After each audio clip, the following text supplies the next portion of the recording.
Mhm.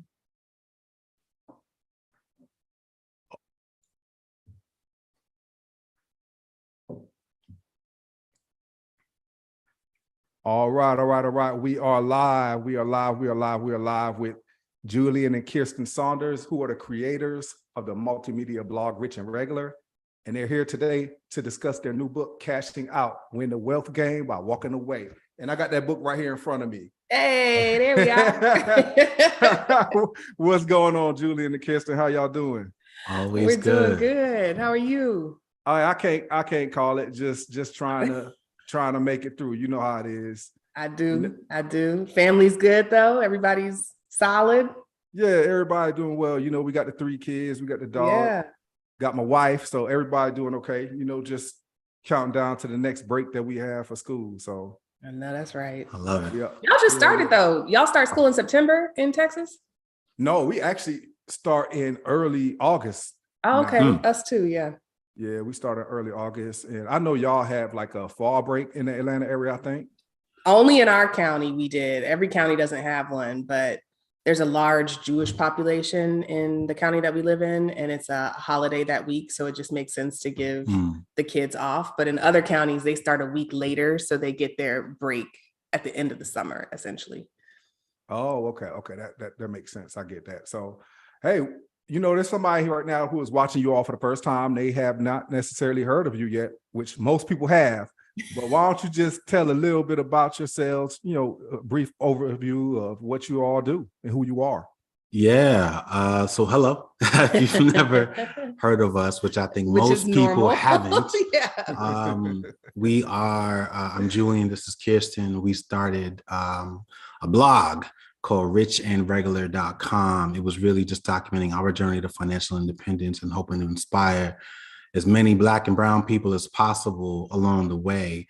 We had found FIRE, the movement or the sort of lifestyle a few years before, and we were just probably like you, just kind of watching it from the background and gleaning what we could from it, but it really wasn't anything that we decided to take seriously until a little bit after our honeymoon, when everything changed, and we just sort of realized that this is not the life that we wanted. And by that, I mean, we just did not want to spend. We didn't think we had 30 years in us in terms of working and continuing to sort of grind it out and not really having the kind of control or flexibility that we're.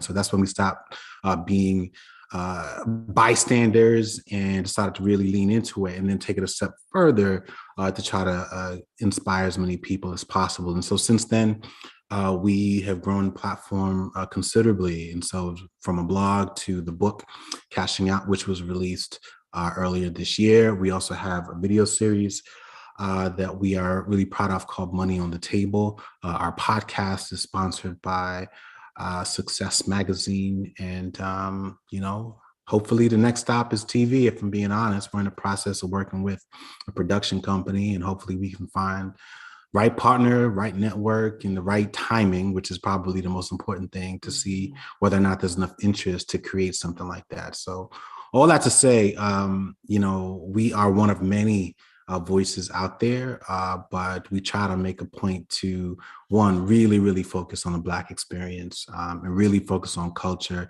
and the things that are relevant to Black and brown people through all of the work that we do. I think it's fair to say there's plenty of examples out there for other groups, but there's not enough shining examples of us out here doing it on a certain level. And so we're trying to be that for as long as we can, until it's time for us to go sit down somewhere and just enjoy everything else that life has to offer.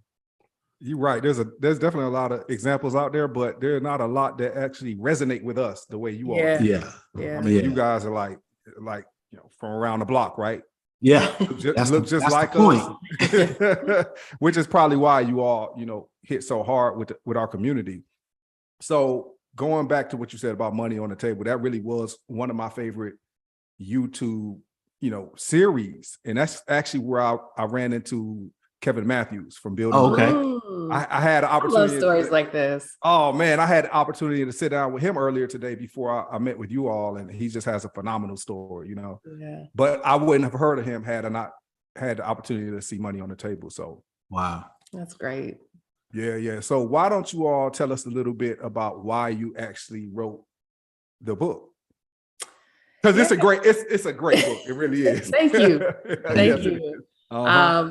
I'll preface it by saying writing a book was one of the hardest things, if not the hardest thing we've done as a couple, the hardest project we've taken as a team, and we've had a child. So like, it truly is like a book baby. Mm-hmm. And so when we were writing it, we were in the process of pitching it and going through all of the industry stuff that's required to become a published author. It really was a matter of saying like, all right, if we're going to do it, we're going to do it. We're not going to just write a dictionary of finance terms. We don't want things that are Googleable. Like, we really want the book that is going to affect people. Like, I have been a reader since I was a little girl, and I just know the power of books. When you read a book that changes you, when people pick up a book, they're ready to change their life. It's very different than any other kind of goal. And so when we decided to write it, we knew that Black professionals and the heart of our book needed to be kind of around the limits of the American dream, and how the advice that we've been given to manage our careers and our finances is a little bit outdated. The game has changed. And so that's really what the premise of the book is about winning the wealth game by walking away, which is a counterintuitive idea for a lot of us who were told to just, put your head down, work twice as hard for half as much. All of these things have kind of worked against us in the spirit of wealth building. And so cashing out is about acknowledging that, yes, your career is a game, but you shouldn't play it trying to win the way that you've been taught to. You shouldn't try to get the big job or be the first person to break the glass and hit this, high visibility project. The goal, what winning actually looks like, is being able to walk away at any point for any reason on your own terms. And so managing your career, managing your finances is all about getting to that point several times in your life so that you can ultimately improve your quality of life. That's some deep stuff. So cashing out is not necessarily just quitting. No. It is quitting strategically with a plan and making sure you have the proper resources in place before you do so. Absolutely. Yeah. Okay. It's, I mean, to use the casino as a metaphor, the song says you got to know when to hold them and know when to fold them. You got to know when to walk away. And with us, it's knowing what winning looks like, and then being able to be honest with yourself and say, this isn't going to last forever, right? Like, some of us have the delusion that we can still have these 50-year, 60-year illustrious careers, and that just doesn't really exist anymore at scale. For the vast majority of people, right? And I think, to answer your previous question, or to add on to her response, it was really just to be on record, right? Because when just like to be officially on record of saying, and part of my French, but like this is some bullshit, right? Like, can we all agree that this is some bullshit, and we can stop sort of keeping these conversations private and reserving them for the cookout or little weekend shindig? But we have to be on record. Somebody has to be on record to say that jobs as a structure have not worked for the vast majority of people. Mm-hmm. And secondly, have not worked significantly for African Americans. And then to take that a step further and say, yes, we have made progress, but not nearly as much progress as we want to. Sort of the way we walk around. We walk around as if we live in post-racial society, but very few of us have ever actually looked at the data, to look at the Department of Labor statistics, to look at the progress of how long diversity as a whole has been an issue. And that's important for people of color, because so many of us just blankly assume and make these assumptions and jump into these careers and like build our lives around the assumption that equality is here or right around the corner. And the reality is that they've been talking about this for 30, 40 years. You, as a millennial, like we are, older millennial, are not the first people to go through this. Mm-hmm. You know what I mean? So this is like the second or third generation of people who have gone into corporate America optimistically, believing that they were going to be the ones. And we always use a point of reference to Neo in the Matrix. It's like, oh, here's another one that thinks they're the one. They think they're unique. You think you're better, smarter, faster than the previous generation. And the reality is there are still systems in place that continue to exclude you. And at best, they will accept you, but accept you at a discount drastically compared to what you're worth. And all of those things have detrimental impact on our families, our quality of life, but also our abilities to raise and build wealth. Mm-hmm. And so we cannot talk about money without talking about work, because that's how the vast majority of people earn their money. And so that's one of the reasons why we wrote Cashing Out, and a sort of offering people a new set of way of thinking about some things, hopefully presenting some new ideas, but then hopefully leading people towards like a blueprint and a new way of thinking about money in their career. Man, it's so deep. There's some good stuff, but I mean, you said a lot of stuff right there that hit home. But when you said they accept us at a discount, man, that just blew me away. Yeah. What is that discount on average? Well, so, I think we all know the data, right? So I think Black people as a whole, if I'm not mistaken, for the same work that many of our white peers do, are paid, I think, 87 cents on the dollar, right? Black women have it worse. If I'm not mistaken, it was 67% and 67 cents. And it actually went down over the last 2 years to 63, if I'm not mistaken. I think it went down again in 2021 to like 59. It's sub 60 cents now at this point. We just had 60 cents for Black women.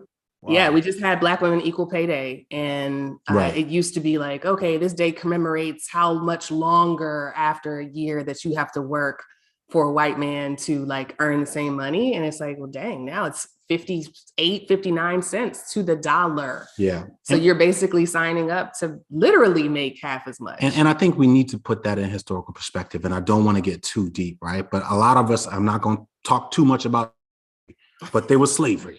Right. But then there was life after slavery, which was like sharecropping. And then there was Jim Crow.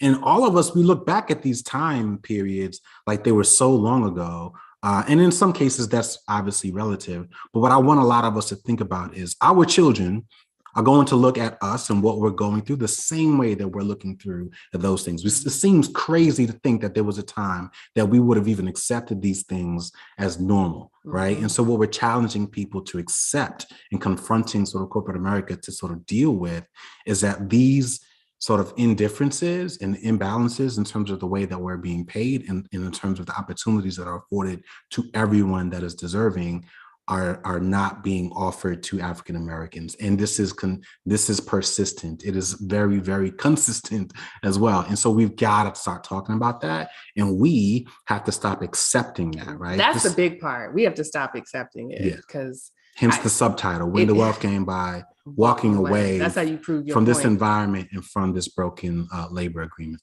Because it's not something that there isn't data on. Like, I know we keep throwing numbers out, but like, in corporate America, even corporations that have diversity departments or at least groups, they've been tracking this for 10 years. They know exactly how many African-American employees that they have in senior leadership positions. They know the turnover by race. They know the promotion rate by race, and it still ain't moved the needle. Even at the best companies that have solved for shit like putting, antennas in space or like creating new liquid, like creating a vaccine for COVID. You've solved for this, but you can't seem to figure out how to ensure that Black people are paid equitably and given the same shot as their white counterparts.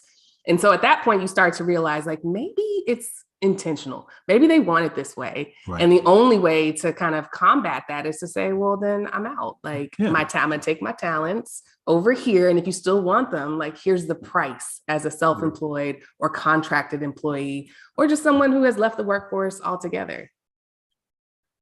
Yeah. I got a cousin who she is in the healthcare field, and somehow it got leaked that they had, these particular salaries, and come to find out her salary literally was about 52% of a white counterpart doing the same exact thing, same exact experience. So what you say is actually phenomenal.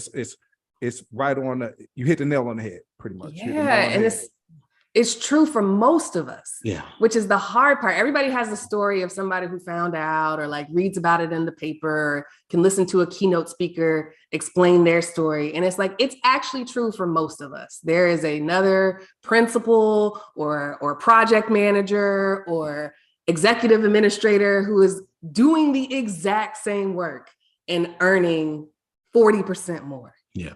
Which is just, to Julian's point, we're going to look at that the same way we look at sharecropping, which is like, that's a wild agreement. I can't believe people were making that agreement like willingly, and we're happy with the outcome. Like, yeah, it's criminal, and it has a lot to do with the fact that we sometimes just accept the fact that we got our foot in the door. Yes, and we don't know how to negotiate. Yeah, we're very happy to be there. Let me tell you a quick story. I have a friend who, she had a friend who was in HR, and a friend didn't think racism existed. And after this friend in HR started kind of seeing some of the things that were going on, she started saying, hey, the deck is stacked against African Americans in some areas. And for instance, if you saw a particular name on the application, on a resume, they were taught to just shred that resume. So we're talking about how underpaid African Americans are for doing the same work, but that's if we even get our foot in the door. Yeah. We might not have that opportunity. So it's like a double, median against us so that we can't get to the other side, Yeah, it's bad. It's bad. I mean, we try our best to infuse like some optimistic language or like a little jokey joke in there. But at some point, we do have to confront the data. Like, it is overwhelmingly negative. I mean, like when we talk about things like climate change, where it's not like there's competing sets of data that suggest that climate change is not real. Like, I think for the vast majority of us, we agree that it's real. We may disagree in terms of how to solve for it, but to what extent or how quickly we should do it, or to what detriment, what we would need to adjust or lose entirely to solve for it. But like, I think generally speaking, we can all agree that it's real. And guess what? Racism in the workplace is the same thing, right? And so like, we could exchange stories for days.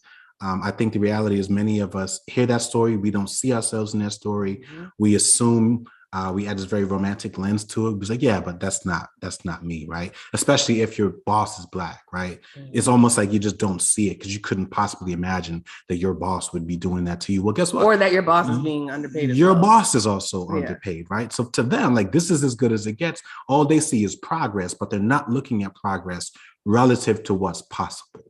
And that's part of the challenge. That's where the data comes in. And that's why again, one of the reasons why we wrote the book. All right. we can go on all day. So I told my wife, I said, man, this conversation can go 2 hours, but I'm gonna try to keep it at about 30 minutes. I know they got other things they have to do. So everybody has that moment where they say, I got to be done with it. And I think yours was when you were on vacation and you found yourself checking emails and checking texts. And that's supposed to be y'all getaway across the world, Tell us about that experience. Yeah, your honeymoon. Tell us briefly about that experience. Yeah, so we got married in New Orleans in September. And at the time, we were in like our dream jobs. We were in like that big job. Everybody has that job in their career path where it's like, once I get this job, I'm straight. Like, man. So we were for life. Set for life. A game changer. Game changer. We were in those jobs. They were high visibility, a lot of travel. And so even after we got married, we did not go on our honeymoon immediately. Leave the wedding and then get on the plane. We actually waited 6 weeks so that we could knock out 8 business trips, a couple of projects, like a bunch of stuff for our jobs. And then we would go on the honeymoon, like clear-headed, and we would really take the 2 weeks to just relax and unplug. And so we had made this promise. We had stacked our schedule to set us up for success. And then we lasted like maybe 4 or 5 days without checking our email. And when we got the email, it was that another senior executive had left. So, there was going to be some reorganization and likely some turnover and layoffs. And so it just spiraled into a larger conversation about work. And we realized, like, man, we are looking at one of the most beautiful sceneries in the world. We got a mountain over here, an ocean over here. It's our honeymoon. It's the first time we've taken a break since the wedding. And here we are talking about some chess moves that we don't even control. We're not even at the board. And so we started realizing, like, this is a problem. If we were talking about something like a substance or some sort of drug or alcohol, they would be like, hey, man, you might need to check yourself into something like that. You might be dependent on this thing a little too much. But we were talking about work. We were talking about email. And so we realized like our identity was all locked up into this thing. And it wasn't allowing us to live the kind of life and be the kind of people that we wanted to be, the kind of people that we vowed to be in front of an audience of a couple hundred people 6 weeks earlier. And that was kind of like the spark. That was the initial spark to get us to look at a different path, look at something different for our life. And that's when we found the fire community and kind of dove right in. Interesting backstory. I think we all have those kind of stories where we're like, man, we found our dream job, the job we go work the rest of our lives. And then unfortunately something might pop off that kind of changes our perspective, Mm-hmm. And I will say that no matter how much money you make, once you get that next promotion, that previous salary was nothing. Yep. You're like, man, what was that? What was that? Well, I don't even know how I did it. How did I live? Yeah, I know. I contacted you a few months back. There was this great job opportunity in Sacramento. Yeah. I was like, man, I almost doubled my money. But then after you kind of talked me through it, I was like, it probably don't make sense. It probably don't make sense to make a cross-country move for, whatever that salary is, because it's gonna be a pay cut at the end. Yep. Yeah. What are some of the rules of engagement for corporate America? Because I have, even in education, we have people who are frustrated with how things are going, and they often say, I want to go to corporate. And I'll be like, hey, the grass ain't green on the other side. Yeah, I think, you're bringing me back because I am admittedly a bit removed from that world. But I think the big thing is what they call like drinking the juice. You know what I mean? Like you gotta go there on orientation, watch that video, read that pamphlet, and absorb it almost to the same extent that you would if this were like a religious text.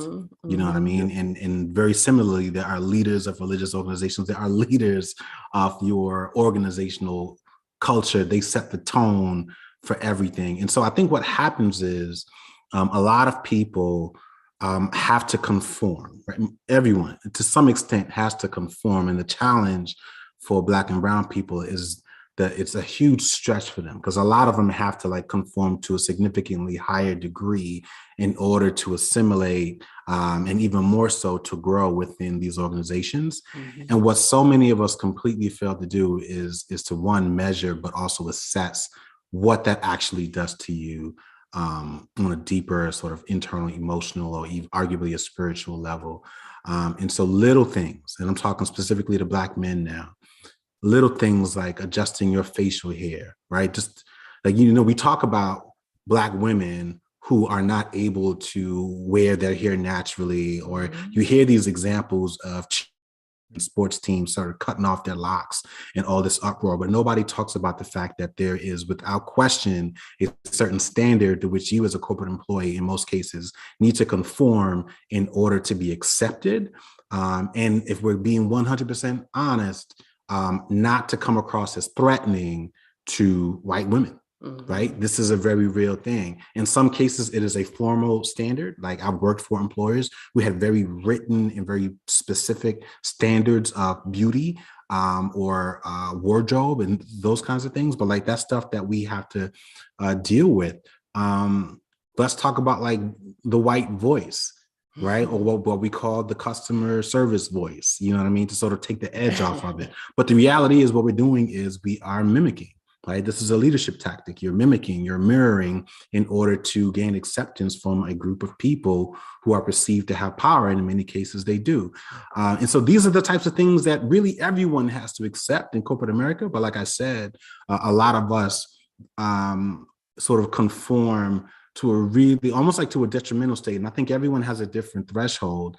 And you have to come home and then think about that, right? Like, all right, well, my wife hears me. We laugh about it, but like my wife heard me and she didn't know who the hell that was. Yeah, like you say circle back. You say circle back. Let me double take. There's a whole entire set of language and lingo that you accept, but there's also just the tone of your voice, right? There's arguably a whitewashing of your voice that you have to do in order to grow in these kinds of environments. And again, look, it's totally accepted right now. You know what I mean? We accept these things. This is what I mean when I say we need to be on record talking about these things. I challenge you to watch a newscast from the 1960s and listen to the way reporters spoke, the way that they would just talk back then, like this deeply nasal tone, which was clearly set by like a handful of people. Same thing happens today, you know what I mean? And we joke about it a little offhand, those kinds of things. Some people might even say, well, you're being a hotep or something like that. Look, the reality is It creates a sense of an identity crisis for a lot of people. It does. And it also, I think you convey a bit of an inferiority complex when you accept being in environments that do not allow you to be your natural self, right? Like, it's quite naturally, you have to accept a diminished version of yourself in order to be in those kinds of environments. And I think that has negative impacts on people's emotional health. It will impact your relationship or your ability to relate to your partner who knows you one way, but sees and hears you in, talking and living and expressing yourself in another on a regular basis. It impacts the way that you treat your children, what they see, what they believe.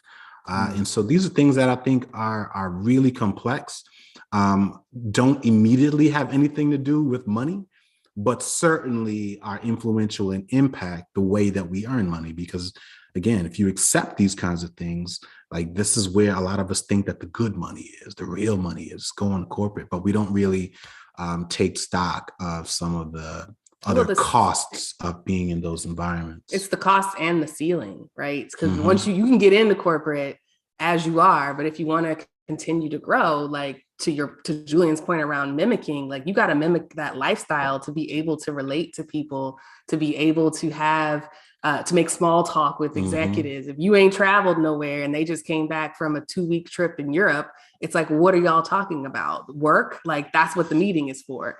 And so it just becomes harder to continue to make yourself a viable candidate. And it does get expensive because you end up buying new clothes, you end up taking additional courses after work, you end up going to all the happy hours, which means you're away from home, which means that your partner has to do extra stuff for your kids. There's the holiday parties, and it all just adds up and becomes an expense, right? Maintaining this lifestyle, maintaining this illusion of what it means to be a high potential employee or a director or an executive becomes really hard to do. And then that's why people get stuck. They make great money on paper, but they don't feel rich. They don't feel like they have enough.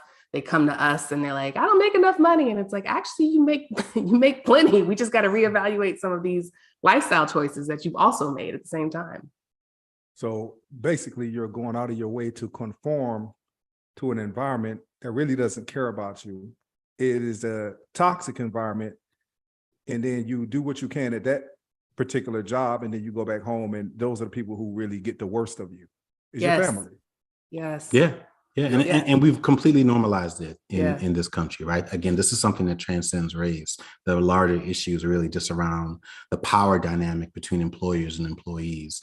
But we've all, for the most part, completely normalized this way of life.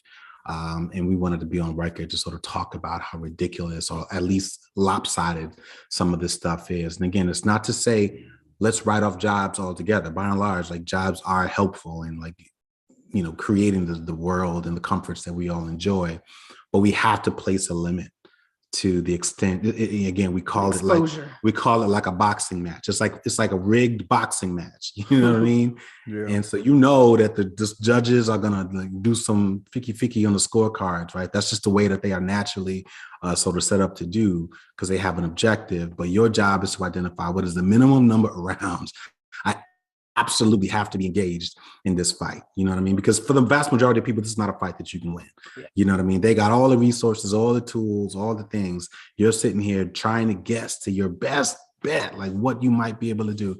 But the vast majority of people actually win that way. It's not designed for everyone to win. It's designed for a tiny percentage of people to win and to keep winning. And everyone else, unfortunately, sort of falls to the wayside. And the irony is those winners are already, like, now I'm getting hoteppy, but those winners, like, that's what people mean by generational wealth. Like, it's that the children of the people in power now are already selected. That's who your kids are up against. It's not each other. It's against the children of the mayor and the children of the owner of the car dealership in that town, and these well-connected networks. There was an episode of I forgot the name of it. It was on ESPN, a show by Bomani Jones, but he was talking about the nepotism in football and how it's actually really bad for white people because they're not even able to get these jobs because they're already kind of assigned to this legacy of players and coaches and this very small circle of society. And so like the idea of anyone aspiring for one of these roles is like, well, you better be prepared to wait 30, 40 years because it's already kind of assigned. And so you can take that and have it be like fatalistic and just be like, well, then what's the point of everything?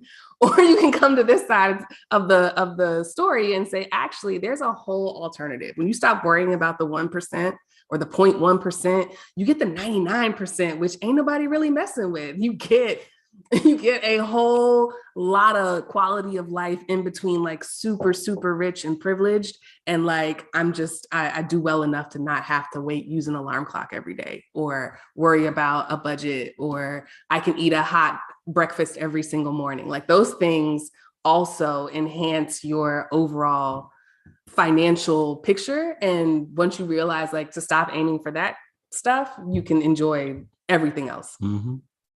You know, if there's one song that describes rich and regular to me, that would be Public Enemy, Fight the Power. That describes you guys to a T, what y'all trying to do. You know, it is interesting. I actually know a gentleman, I know a couple, but they cut their dreadlocks to conform, you know, and they either found out that the job wasn't a job they really wanted, or they end up getting fired. And now you have these dreadlocks you've been growing for 15, 20 years, and they're no longer here because of they gone because of you trying to conform to somebody that didn't even care about you. Mm-hmm. Yeah, I know lots of women who, and this is not judgment or shame, but the reason they spend $500 a month on getting their hair done professionally is because their hair, as it naturally grows out of their head, or using braids or some other sort of protective style, is not welcomed or looked at or revered the same way that white women can just, throw their hair up in a ponytail and they can just do what they can wear their hair as it naturally grows out of their head. And we can, like, legislation just passed, 2 years ago, the Crown Act, that prevented discrimination based on hairstyle. Like, that's the time we're in. You could still be fired for wearing your locks or your afro or your braids or your twists. And they just decided to do something about that. But even with that legislation, it really won't change much, only because you can, you don't have to give a reason why you didn't hire somebody or why you fired somebody. So I think it's just a front, honestly. It's not going to really do too much. Rigged fight. Yeah. Rigged game. Rigged game, yeah. And it's difficult for sisters because they get it from so many different angles. If you wear your hair out, it's hard to get that job, or it's hard for the employer to respect what you're doing. Then if you straighten your hair, you're getting, you are saying, oh, you're trying to be white or something. So I have seen it from both ends. It's difficult. I think, didn't Chris Rock have a movie about that? The Good Hair or something? Yes. Like that? Oh, yeah. And it was created, 30 years ago? Well, I don't want that long, but in the 90s? 20 something. Man, in the 90s, 30 years ago? Man, we getting old, ain't we? 1992 was 30 years ago. It was 92? Yes, but that was not, I don't think it came out of 92. I thought it was 2000. Yes, that is true, but don't get weaseled into her funny man. When I get to arguing with Julien, I ain't gonna let no fact mess up my argument. Facts be damned. What? Well, so I actually we always see the term Black excellence on social media, and obviously it's a good thing to see us doing good things, but I know you all feel that the mantra and glitz of Black excellence is unsustainable when you're talking about motivation for wealth building. Why don't you talk about that a little bit? Yeah, and I'll try to be brief, but I mean, and I have to give credit, because I've said this a couple of times. I have to give credit to Sister Soldier, who had actually first heard her frame up a question this way. But the question that I would ask is where is the evidence of all of this intelligence, right? And I think, just kind of zeroing in on Black women is a great example. So yes, it's fantastic that Black women, as of last year, are the highest, the group with the highest number of bachelor's degree conferred, right? More degrees than any other ethnic group in the country, awarded to Black women. Congratulations. But what do we get for that? the highest average student loan balance than any other group. And a higher likelihood to take predatory loans. Correct. Higher likelihood to take predatory loans, and then still to have a longer payback period on that degree because they are underpaid at the workforce, right? So this is a system that is clearly broken, right? And if that's Black excellence, then I don't really want any parts of that. You know what I mean? Yeah. Another way of looking at it is not even looking at it in terms of just men or women, but it's just the idea that I think as of 2017 study, median Black wealth was slated to be 0 as of 2053. Now that's not that far from now, right? But that was 2017. That had no impact or it did not include the impact of the pandemic or what that may have had on income loss or businesses that have been closed or property that was lost, et cetera. And so when you think about all of these things and you think about like what Black excellence is, it's great. When I hear it now, to me, it almost feels like our version of a Negro spiritual. This is a thing that we say to sort of cope with the ugliness of the world that we know exists right now. We just have to make a point to sort of find beauty in all of this because we're literally surrounded by negative data points and negative sort of images being blasted through us in the media. And so it's like, yeah, we are going to make a point to celebrate the few shining spots that we have. But by and large, when we think about what that sort of statement does and it being this kind of motivational thing or this bar that many of us feel sort of held to try to reach, like we have to start thinking about like, all right, well, what is that getting us, right? So you got the big house, but you and I know plenty of people who own homes and they celebrate owning a home, but you're broke, your house poor, right? House poor. Beautiful car, that's fantastic, but you're broke. You don't have any, retirement savings. You can't afford to invest in this great idea that you have because you're cash strapped for the car that sits in your garage, even though now you work from home. Doesn't make any sense. You know what I mean? And so we've got to be willing to dig deeper below the surface and like start looking at Black excellence. Again, it seems like a petty bone to pick, but I know as someone who has tried to embody that sort of standard, that it is exhausting. And it's not something that has resulted in anything like meaningful for me, right? And so what's been more impactful is to sort of treat it like a buffet and take the parts that I really, really want. But obviously, I'm not going to eat all this stuff. I'm going to leave some of that stuff behind and focus on the things that are fulfilling and that are wealth building. I think you also have to think about like what it teaches the labor market when all of us are adopting excellence at a standard and being paid at a discount. What it teaches the labor market, the people making the decisions and setting salaries, is that we can get the work of 2 employees for one Rashad, and we can pay him less. So it's a matter of like for our own survival and our own economic benefit, like questioning where to apply Black excellence, when to apply it, and then when to pull back and say, you know what, I think the people are calling it quiet quitting, just doing the job and letting that be enough. Like that can be the new standard. And then you get to decide when you want to be excellent and you get to make sure that that's an equitable agreement. I give you my excellence in exchange for an excellent pay or an excellent opportunity, not just because that's what you expect. Yeah, not just off the cuff. Day. Yeah, just because I'm happy to be here. Like those days are done. You know what I mean? Absolutely. And I think sometimes people even compare Black excellence. They feel Black excellence is going out here and obtaining things that we otherwise could not obtain in previous generations, like $100,000 vehicles. I've seen it. I've seen people post these expensive vehicles that they are now, deeply in debt for, and they call it excellence. So that leads me to stealth wealth. If you can just speak briefly on that. Yeah, stealth wealth is really, it's a term that we first heard at a money camp for nerds called Camp Fi. But it's a term that basically acknowledges that there's 2 types of wealth. There's the wealth that you can see, which is all of the trappings of consumerism, cars, houses, clothes, whatever. And then there's the wealth that you can't see. It's the smaller things. It's the creature comforts. It's the confidence that people have when they're approaching new things. It's their ability to take on different risks and show up for different things the way that they want to, take on creative challenges without worrying about whether it makes money or not. Like that's stealth wealth. It's wealth that you can't necessarily see. A lot of people hear it to say, oh, you're just one of those people that don't think I deserve nice things.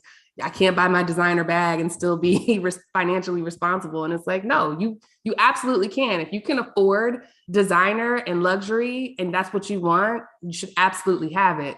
But if you're just doing that and you don't have any of this other type of kind of stealthier wealth, you might want to look at whether you're just a victim of consumerism or whether you're actually doing and benefiting from all of the things that money can buy.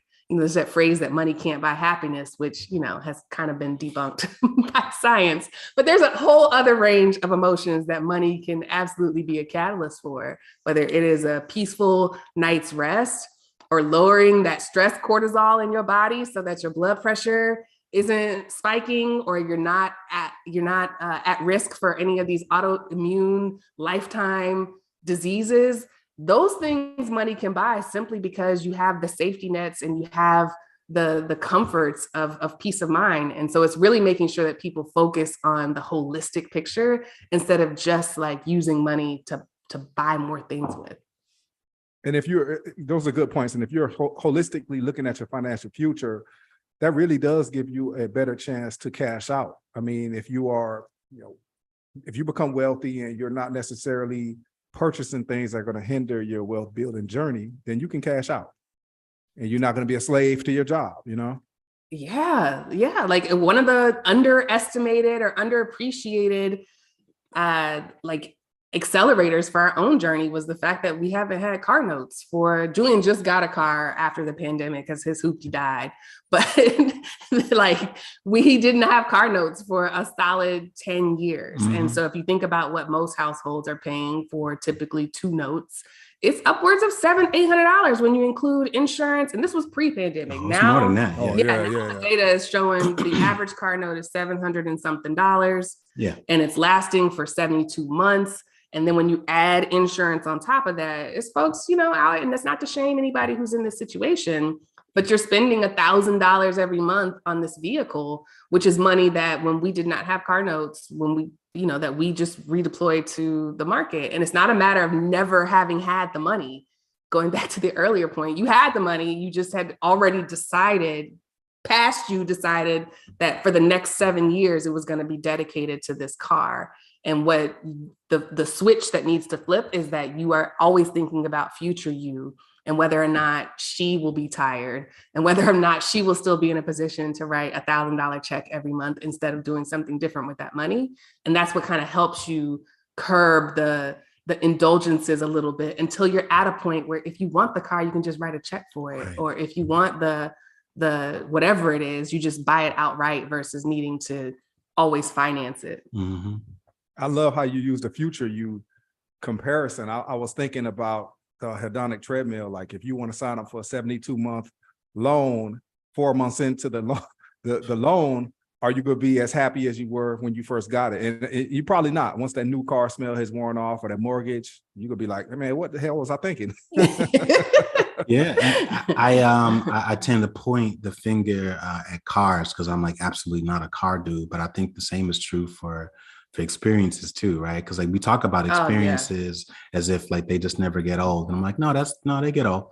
You know what I mean? And you could absolutely be upsold into an experience that has diminishing returns. Like some of these hotels that I see, and a lot of this is like COVID inflation, but like some of these luxury hotels have kind of lost it.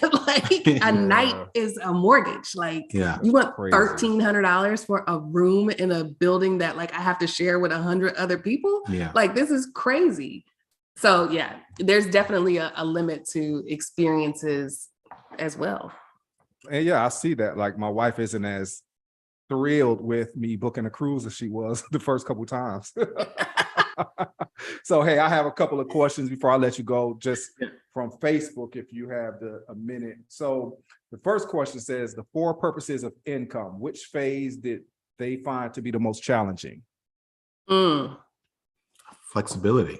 Yeah. That's an easy one. I think that's where the vast majority of people suffer because, again, I remember when I was making $40,000 a year and I would look at a job description and it was $75,000. And I was just like, boy, you have no idea what I'm going to do if I ever make $75,000. Well, I'm going crazy. I'm doing this. I'm doing all these things, right?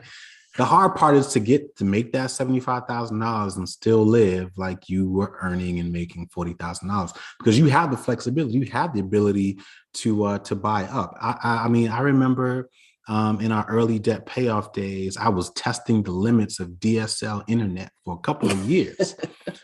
And I did the math. I haven't done this in a long time, but long story short, I didn't get high-speed cable internet until we moved into this house. So this was 2018. For the longest time, I had and it's still high speed, which is my point. You still got internet issues, right? So it's like little things like that, right? You have the ability to go up. You always assume that going up is going to be better, and it's just not true.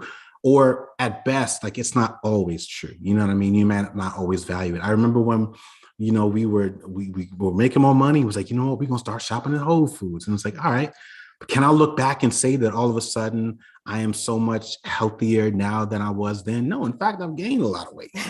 Can I look back and say, wow, like, everything is just so much more delicious? Like, I don't know that I can tell you. And this is someone who has a high culinary IQ. If you gave me an eggplant from Publix and an eggplant from Whole Foods, I guarantee you I would not know the difference. But we all have to have these very honest conversations with ourselves, right? And so it's those little things.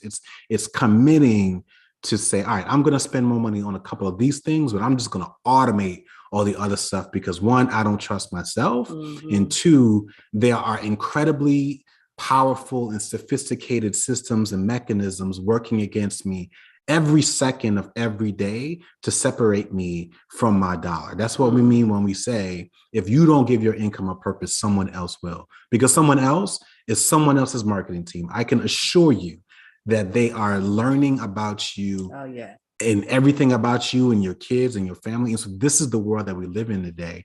And this is why it's so easy for people to look back and say, where did all the money go? Because we've upgraded our lifestyle and we've bought so many things on the whim, but we very rarely sort of look at that on an annualized perspective and then say like, well, wow, that's where the $10,000 raise came from. Christmas. It went to Christmas just because I couldn't not go visit grandma. Mm-hmm. And again, that's not luxurious at all, but it costs money, And so it's all those little things. So all I have to say, flexibility, the ability to keep your cost of living low, despite earning more money, without question, is something that I think the vast majority of people struggle with. That's always going to be the hardest part. Sounds like lifestyle creep. If you can avoid the lifestyle creep, then you can get to your FIRE number a lot sooner. For sure. Oh, yeah. For sure. Because everything else, like, again, to your point about that framework, everything else is not you working for the money anymore. There's nothing hard or exhausting about compounding interest. Like you're not doing that work. That's also why, at least for us, it's not nearly as fulfilling. A debt payoff journey is far more that's why my answer was going to be different. Fulfilling than sort of those latter stages, because like I don't have an emotional connection to the money that's invested. I didn't do anything. I didn't even check it. I just know that it's working in my favor relative to what the market is doing. But I know what I did to pay down that debt. Yeah. I had to get strategic. I had to get scrappy. You had to be purposeful, And so that's why I think that's so much more meaningful for a lot of people. Yeah. Kiersten, I think that people automatically assume, we see you guys and we assume you probably agree on everything, but it sounds like you disagree just like any normal couple. Yes, what would you have said? I think for me, it's probably the independence and freedom part. One, because it requires to get from independent freedom requires a lot of like inner work and unlearning, which is difficult because you learn so much that got you to the point where it's like, all right, I've hit a goal.